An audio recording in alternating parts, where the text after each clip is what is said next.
Hello people, welcome back to my channel to a brand new blog. সেদিন ছিল জন্মাষ্টমী। এই ভিডিওটা সেদিনই করে রেখেছি, কিন্তু আর পোস্ট করা হয়নি।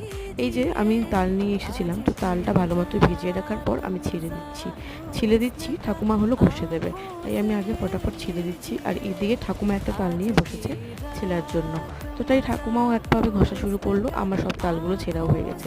তো আজ আমি কী কী বানাচ্ছি সেগুলো তোমাদের সাথে শেয়ার করবো। ব্লগটা কিন্তু স্কিপ না করে দেখতে থাকবে। এই দেখো তালটা ঘষা হয়ে গেছে। আর এইদিকে আমি পায়েসের জন্য দুধ বসিয়ে দিয়েছি।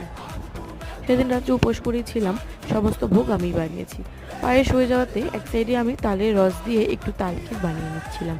এই যে তালের মধ্যে দুধ, মিষ্টি, নারকেল আমি সবই দিয়ে দিয়েছি আর ভালো মতো ঘষে নিচ্ছিলাম। এই যে শুকোতে শুকোতে কিন্তু ঠিক এরকম হয়ে আসবে, তখনই হয়ে গেল তাল কেক। তারপরে পুয়োর জন্য প্রিপারেশন করেছিলাম, ছোটো ছোটো করে কয়টা পুয়ো ভেজে নিলাম। আর এই যে লুচি আর পুয়ো আমার ভাজা হয়ে গেছে। লুচি ভাজাটা আমি দেখাতে